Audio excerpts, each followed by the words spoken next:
नमस्कार, आप देख रहे हैं न्यूज 24। आपके साथ मैं हूं अभिलाषा पाठक। शुरुआत करेंगे उत्तर प्रदेश से जुड़ी हुई खबर के साथ। तो समाजवादी पार्टी में शामिल होने की खबरों को स्वाति सिंह ने खारिज कर दिया है। इस वक्त की ब्रेकिंग न्यूज, चुनाव से जुड़ी हुई अहम खबर आपको बता रहे हैं। एसपी में शामिल होने की खबरें झूठी, ये कहा स्वाति सिंह ने, और कहा कि बीजेपी मेरे रोम रोम में है, मैं यही जीऊंगी, यही मरूंगी और राजेश्वर सिंह के लिए प्रचार करूंगी।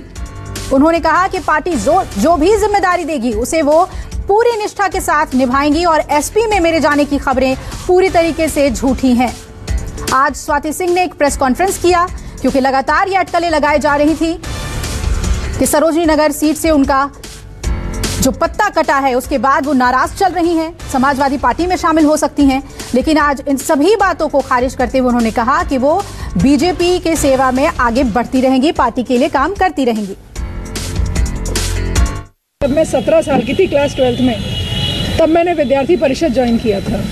मेरी आत्मा है भारतीय जनता पार्टी, मेरे एक एक रोए में भारतीय जनता पार्टी लिखा हुआ है। मैं यहीं रहूंगी, यहीं मरूंगी, कहीं नहीं जाऊंगी। मैं एक आम नारी हूँ, आम महिला हूँ, एक मैं भारतीय जनता पार्टी की कार्यकर्ता हूँ। और भारतीय जनता पार्टी का कोई भी कार्यकर्ता, जिसमें माननीय प्रधानमंत्री जी भी हैं, नेता की दृष्टि से हम काम नहीं करते हैं। हम जनता की वजह से सत्ता में हैं और जनता के लिए काम कर रहे हैं, आजीवन काम करते रहे। दया शंकर जी को टिकट नहीं मिला, इसका दुख है कि नहीं? मतलब किसी को नहीं मिला, नहीं बोल लीजिए, चेहरे पर तो दुख नहीं नजर आ रहा। मतलब आप चाहते हैं हम दुखी रहे? नहीं, आप बता दीजिए। मुझे लग रहा है दया शंकर जी को नहीं मिला। मुझे लगता है दया शंकर जी के विषय में आप उनसे पूछेंगे तो ज्यादा अच्छा रहेगा। तो पति दया शंकर को भी लेकर उन्होंने कहा कि ये तमाम सवाल जो आप मुझसे पूछ रहे हैं, अगर वो उनसे पूछे तो बेहतर होगा, वही हमारे लिए कुछ अच्छा सोचा होगा, ये कहा है दया शंकर सिंह ने। दो से प्यार करता हूं, पार्टी और स्वाति सिंह। राजेश्वर सिंह बेहतर उम्मीदवार हैं, उनके लिए प्रचार करेंगे। दोनों पति पत्नी ने यह साफ कर दिया। लेकिन आपस में कुछ मतभेद है, पारिवारिक मतभेद है, उससे दोनों ने ही इनकार किया है। हमारे साथ एक ऐसे बीजेपी के नेता हैं जिनका टिकट तो कट गया, लेकिन न कोई अफसोस दिख रहा है, न कोई चिंता है, न कोई उदासी है, चेहरे पर मुस्कुराहट है।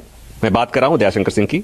लखनऊ में सरोजनी नगर विधानसभा सीट को लेकर के आखिरी वक्त तक, यानी कल शाम तक, सब सोच रहे थे कि टिकट किसको मिलेगा, इसलिए कि दावेदार दो दयाशंकर सिंह भी थे और स्वाति सिंह इनकी पत्नी भी थी, और उसके अलावा और लोग भी दूर दूर से चर्चा हो रही थी। लास्ट मोमेंट में टिकट फाइनल हुआ, दोनों को टिकट नहीं मिला है और प्रवर्तन निदेशालय के पूर्व महानिदेशक राजेश्वर सिंह को टिकट मिल गया है। हमारे साथ दयाशंकर सिंह हैं और सब सोच रहे थे कि या तो स्वाति सिंह को टिकट मिलेगा और नहीं तो दयाशंकर सिंह को टिकट मिलेगा, और टिकट मिल गया किसी तीसरे को। क्या कहेंगे, चेहरे पर कोई? नहीं, कोई चेहरे पर कुछ नहीं है। पार्टी ने एक बेहतर प्रत्याशी को वहां से उम्मीदवार बनाया है और राजेश्वर सिंह जी एक चर्चित चेहरा हैं। देश के बड़े बड़े घोटाले को उन्होंने पर्दाफाश किया है, चाहे वो 2G घोटाला हो, चाहे कोल घोटाला हो, चाहे अगस्त हेलीकॉप्टर घोटाला हो, चाहे लखनऊ का आप रिवर फ्रंट घोटाला हो। बहुत सारे बड़े बड़े घोटालों को उन्होंने पर्दाफाश किया। नगर में पार्टी ने उनको प्रत्याशी बनाया, हम सबके लिए हर्ष का विषय है और वो यहाँ से अच्छे अंतर से जीतेंगे।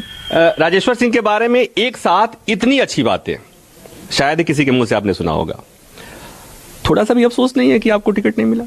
देखिए, अफसोस किस बात के लिए करेंगे, क्योंकि आज जो कुछ भी हम लोग की पहचान है वो भारतीय जनता पार्टी के कारण है। ये आप भी कहते थे कि हमने लड़ाया था पिछली बार, इस बार हम लड़ेंगे।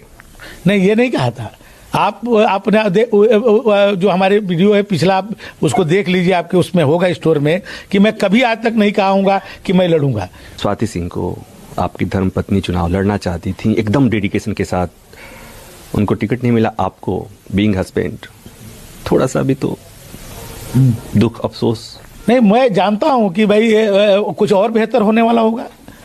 कोई ये सोच ले कि भाई ये चीज हमको नहीं मिला तो आगे हमको नहीं मिलेगा। हो सकता है आपकी और इससे भी बड़ी उपयोगिता आपके लिए कोई होने वाली हो।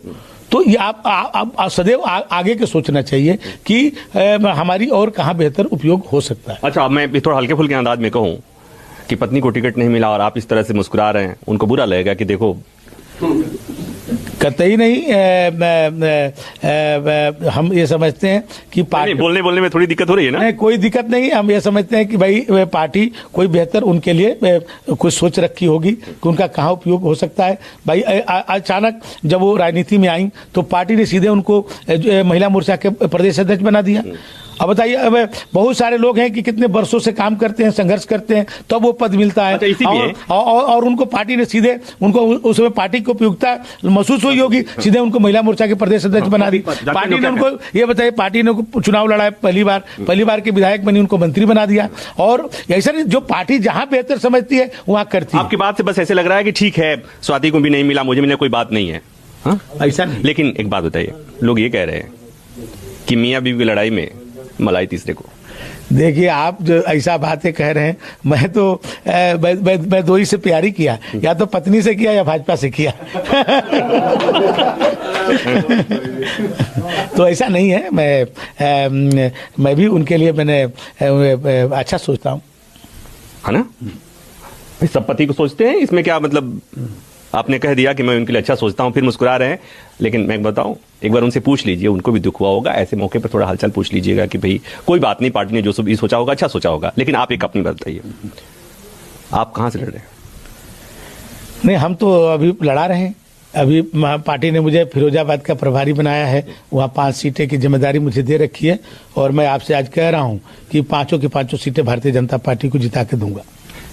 बस इतना ही। कैमरामैन सचिन के साथ प्रभाकर मिश्रा, न्यूज़ 24 लखनऊ। और इसी खबर पे ज्यादा अपडेट के साथ प्रभाकर मेरे सहयोगी जुड़ रहे हैं लखनऊ से। प्रभाकर, आपका दिलचस्प इंटरव्यू अभी दयाशंकर सिंह के साथ हमने देखा और आज प्रेस कॉन्फ्रेंस भी स्वाति सिंह का देखने को मिला। दोनों पति पत्नी एक ही सुर में बोल रहे हैं, लेकिन अंदर खाने से क्या खबरें निकलकर सामने आ रही हैं?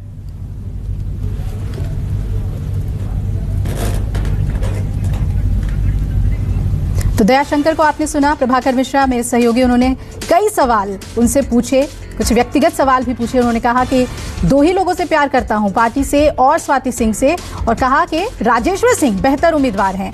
राजेश्वर सिंह की तारीफ में उन्होंने कई बातें कही और कहा कि हमारे लिए कुछ अच्छा सोचा होगा पार्टी ने। कहा हम दोनों को ही कोई मलाल नहीं है, कोई दुख नहीं है, चेहरे पे कोई शिकन नहीं है कि सरोजनी नगर सीट से उन्हें पार्टी ने टिकट नहीं दिया। दोनों ही दावेदार बनकर सामने आ गए थे और पार्टी के सामने एक असमंजस जैसी स्थिति थी कि दोनों में से किसे टिकट दे। और प्रभाकर मेरे सहयोगी जुड़ रहे हैं लखनऊ से। प्रभाकर, आपके दिलचस्प इंटरव्यू को हमने अभी देखा। दोनों ही पति पत्नी एक सुर में ही कह रहे हैं कि पार्टी जो जिम्मेदारी देगी उसे निभाएंगे और टिकट कटने का दुख नहीं है। लेकिन अंदर खाने से क्या खबरें निकलकर सामने आ रही हैं?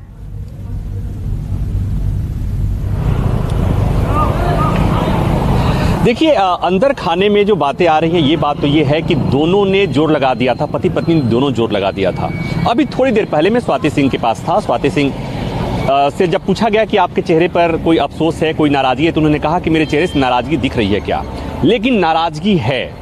अब बात यह है कि नाराज होकर करेंगे क्या? टिकट कट चुका है, पति भी चाहते थे लड़ना, पत्नी भी चाहती थी लड़ना, लेकिन अब सियासत में कई बार होता है कि आपके पास जब विरोध दिखाएं, नाराजगी दिखाएं और नाराजगी दिखाने के बाद कुछ मिलने की संभावना होती है तो नाराजगी दिखाएं, बात समझ में आती है। ऐसे मुहाने पर टिकट कटा है, ऐसे वक्त में टिकट कटा है कि अब फिलहाल उनके पास कोई सियासी विकल्प नहीं दिख रहा है। इसलिए उन्होंने दोनों ने ये कहा कि हम पार्टी के समर्पित कार्यकर्ता हैं। दयाशंकर की बात में थोड़ी सी मुझे ईमानदारी जरूर दिख रही थी। उन्होंने कहा कि मेरे पास ढेर सारे प्रभार हैं और मैं राज्य का पार्टी उपाध्यक्ष हूं, हमारे पास बहुत काम करने के लिए है। लेकिन स्वाति सिंह जिस अंदाज में बैटिंग कर रहे थे, जिस तरह से लगातार कोशिश कर रही थी और वो मानकर चल रही थी, यहाँ लखनऊ के सर्किल में, लखनऊ के पॉलिटिकल सर्किल में सबको पता है कि स्वाति सिंह किस तरह से लगी हुई थी। इसलिए उनका टिकट कटा है, ये इस बात की उन्हें कम से कम तो जरूर इस बात की उम्मीद नहीं रही होगी। हालांकि पहले से हम लोग इस खबर को चला चुके थे कि स्वाति सिंह का पत्ता कट चुका है। अब जो बातें आई कि जिस तरह से स्वाति सिंह ने कहा, स्वाति सिंह के समाजवादी पार्टी में या कहीं और जाने की जो चर्चा हो रही थी, स्वाति सिंह ने उस पर विराम लगाते हुए कहा कि वो एबीवीपी के छात्र जीवन से जुड़ी हुई हैं और आजीवन बीजेपी में रहेंगी, बीजेपी की समर्पित कार्यकर्ता हैं। दयाशंकर भी बात कह रहे हैं, लेकिन ये बात तथ्य है कि मियां बीबी के इस आपसी लड़ाई में राजेश्वर सिंह को टिकट मिला हुआ है और दया शंकर साहब खुलेआम कह रहे हैं कि, और जितनी बातें जितनी तारीफ वो कर रहे थे राजेश्वर सिंह की, मुझे लगता है कि शायद ही कोई तारीफ करे, तो उन्होंने कहा कि भाई उनके लिए हम प्रचार भी करेंगे और बहुत अच्छे उम्मीदवार हैं। लेकिन ये बात सही है कि लखनऊ में जो 2 सीटों की चर्चा हो रही थी, एक कैंट और एक सरोजिनी नगर की चर्चा इसीलिए हो रही थी कि वहां स्वाति सिंह विधायक थी, वहां की स्वाति सिंह मंत्री हैं और उनका टिकट कटना अपने आप में बड़ी बात है। और ये टिकट मात्र इसलिए कट गया है कि दया शंकर भी अपनी उम्मीदवारी पेश कर चुके थे और ऐसे में पार्टी को लगा कि दोनों को हटाओ, किसी तीसरे को लाओ, और तीसरे के लिए उनके पास एक मुफीद उम्मीदवार भी था और ऐसे में पार्टी ने बेहतर समझा, राजेश्वर सिंह को टिकट दे दिया है। अब बाकी चीजें क्या होंगी नहीं कहा जा सकता, लेकिन फिलहाल दोनों मियां बीबी यही बात कह रहे हैं कि पार्टी के समर्पित कार्यकर्ता हैं और पार्टी के साथ हैं, पार्टी के साथ रहेंगे। बिल्कुल प्रभाकर, जो रिएक्शन इनका सामने आया है उसे देखकर यही लग रहा है राजनीति में जो सामने दिखता है वो अंदर नहीं होता है। बहुत बहुत शुक्रिया आपका पूरी अपडेट हमें देने के लिए। आइए अब हम दूसरी बड़ी खबर की ओर रुख कर लें। यूपी के डिप्टी सीएम केशव प्रसाद मौर्य कल अपना नामांकन दाखिल करेंगे, कल नॉमिनेशन भर देंगे। तो कौशाम्बी की सिराथू विधानसभा से चुनाव लड़ रहे हैं, यही उनकी सीट है। केशव प्रसाद मौर्य सुबह 11 बजे यहां से अपना नामांकन दाखिल कर देंगे। तो वही परसों यानी कि 4 फरवरी को सीएम योगी आदित्यनाथ गोरखपुर से अपना नॉमिनेशन दाखिल करेंगे। मानस मेरे सहयोगी जुड़ रहे हैं इस पर ज्यादा अपडेट के साथ। तो मानस, सीएम और डिप्टी सीएम विधानसभा चुनाव के लिए नामांकन दाखिल करेंगे, बहुत अहम हो जाता है ये।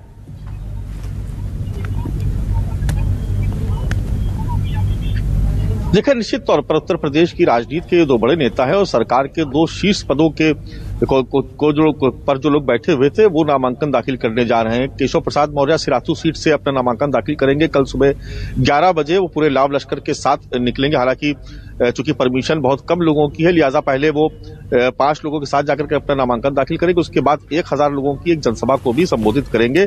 सिराथू जो केशव प्रसाद मौर्य की कर्मभूमि रही है, और आपको बता दूं बड़ा दिलचस्प है ये कि सिराथू वो सीट है जहां से पहली बार भारतीय जनता पार्टी का कोई विधायक बनकर के आया था और उसका नाम था केशव प्रसाद मौर्य। और सिराथू से ही बाद में उनको दोबारा मौका दिया गया है और उनकी कर्मभूमि वही उनका जन्म स्थान भी है। तो वहां पर निश्चित तौर पर कार्यकर्ताओं में उत्साह है। लेकिन दूसरी जो बड़ी खबर है कि साथ ही साथ जो उत्तर प्रदेश के सीएम है योगी आदित्यनाथ, वो कल दोपहर बाद पहुंच जाएंगे गोरखपुर। पूरे दिन कार्यकर्ताओं से मुलाकात करेंगे, चुनाव की रणनीति पर बातचीत होगी, उसकी पूरे पूर्वांचल पे चुनाव प्रचार की रणनीति तय होगी। उसके बाद परसों वो भी अपना नामांकन दाखिल करेंगे और उसके बाद दोनों ही नामांकन दाखिल करने के बाद सीधे दिल्ली रवाना हो जाएंगे। जैसा कि सभी जानते हैं कि बीजेपी अपना संकल्प पत्र जारी करने वाली है, तो नामांकन दाखिल करने के बाद दोनों ही बड़े नेता दिल्ली की तरफ रवाना हो जाएंगे। चलिए, बहुत बहुत शुक्रिया मानस आपका पूरी अपडेट हमें देने के लिए। और आज चुनाव से जुड़ी हुई जो दूसरी बड़ी खबर है उसका रुख कर लेते हैं। थोड़ी देर में अमित शाह अलीगढ़ पहुंच जाएंगे और अतरौली में अमित शाह जनसभा करेंगे। बता दें आपको कि कल्याण सिंह के पोते संदीप सिंह के लिए चुनाव प्रचार करने के लिए अमित शाह पहुंचे हुए हैं। अतरौली में जनसभा करना है उन्हें, लोगों को संबोधित करेंगे। तो अलीगढ़ के दौरे पर हैं आज अमित शाह। तो बीजेपी में ताबड़तोड़ जो स्टार प्रचारक हैं वो इस वक्त चुनावी मैदान में हैं। और प्रशांत देव मेरे सहयोगी नजर बनाए हुए हैं इस पर अपडेट के लिए। प्रशांत, आज क्या कार्यक्रम है अमित शाह का? आत्मनिर्भर बनाने का कार्य किया। देखिए, तो आपको बता दें कि थोड़ी देर में अमित शाह पहुंच जाएंगे अलीगढ़ और वहां अतरौली में अमित शाह जनसभा भी करेंगे। प्रशांत, अगर आप सुन पा रहे हैं, मुझे जानना चाहूंगी क्या कुछ कार्यक्रम है अमित शाह का? आज अतरौली में जनसभा है, कैसी तैयारी है वहां? आज विभिन्न योजनाओं के माध्यम से हर एक व्यक्ति को लाभ। देखिए, आपको मेरी आवाज सुन रही है तो मैं बता दूं कि केंद्रीय गृह मंत्री अमित शाह अतरौली पहुंच चुके हैं और जिस जनसभा को उनको संबोधित करना वो मंच पर पहुंच चुके हैं। तस्वीरों में आप देखिए मंच पर वो पहुंच चुके हैं और यहाँ थोड़ी देर में अपनी बात वो लोगों से बताएंगे। और काफी संख्या में भीड़ यहाँ पे लोग उनको सुनने के लिए आए हैं। पीछे देखिए काफी संख्या में लोग यहाँ पे अतरौली में पहुंच चुके हैं। चूंकि कल्याण सिंह, मुख्यमंत्री कल्याण सिंह पद्म विभूषण कल्याण सिंह की ये जगह है, यहाँ से वो विधानसभा चुनाव पहले लड़ते थे, प्रदेश के मुख्यमंत्री रहे हैं और अच्छा खासा दबदबा कल्याण सिंह और उनके परिवार का यहाँ पे है, पूरे इलाके में है। तो उनको उस इलाके में तमाम लोग भारतीय जनता पार्टी के बड़े नेता अमित शाह को सुनने के लिए यहाँ पर मौजूद हैं और उनके बेटे राजवीर सिंह भी यहाँ पे मौजूद हैं, जो यहाँ के प्रत्याशी हैं। वो भी नाती कल्याण सिंह वो भी यहाँ पे मौजूद हैं और थोड़ी देर में अमित शाह लोगों को संबोधन करेंगे। और इसके बाद गृहमंत्री का कार्यक्रम बदायूं में, यानी कि पश्चिमी उत्तर प्रदेश के एक तरीके से आखिरी चरण जो प्रचार था, बिल्कुल मैराथन प्रचार तमाम बड़े नेता यहाँ पे कर रहे हैं। अमित शाह यहाँ पे हैं, कहीं जेपी नड्डा है, कहीं मुख्यमंत्री हैं तो कहीं उप मुख्यमंत्री हैं। तो पूरी कोशिश है बीजेपी को भाग को बचा के रखने की।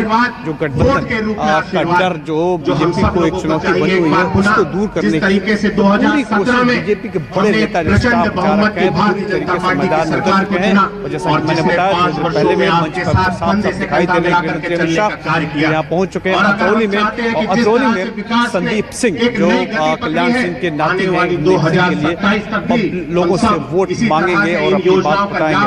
इसके पहले थोड़ी देर पहले प्रधानमंत्री ने भी बजट को लेकर के अतरौली की जनता को संबोधित किया वर्चुअल माध्यम से कि बजट किस तरीके से किसानों के लिए, आम आदमी के लिए, छोटे रोजगार के लिए उपयोगी है उसको बताया। यहाँ के तमाम लोगों ने उसको सुना और अब जो है गृहमंत्री यहाँ पे लोगों को संबोधन करेंगे और अपनी बात बताएंगे।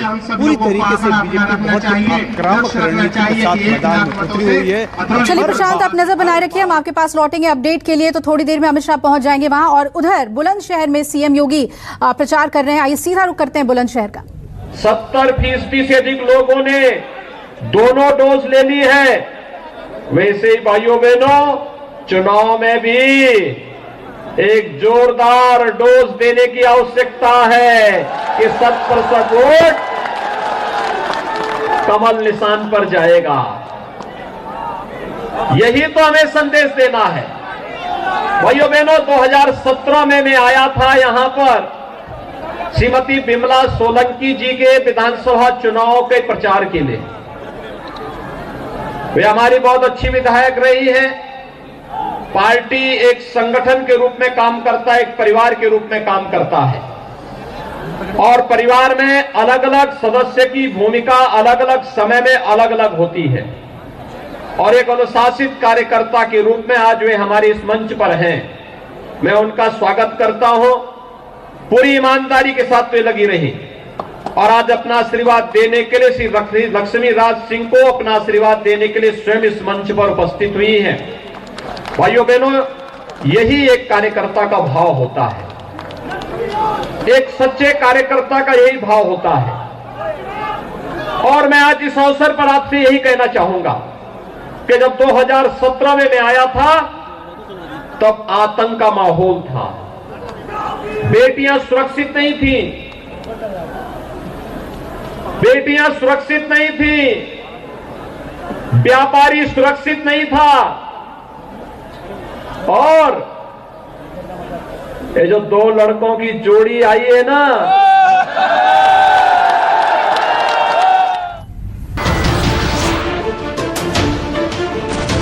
नमस्कार, मैं हूं मानक गुप्ता। अगर आपको हमारा ये वीडियो पसंद आया हो तो इसे लाइक और शेयर जरूर करें और हां, हमें सब्सक्राइब और फॉलो करना ना भूलें ताकि आप देश और दुनिया की कोई खबर मिस ना करें। तो जुड़े रहिए हमारे साथ और देखते रहिए न्यूज़ 24।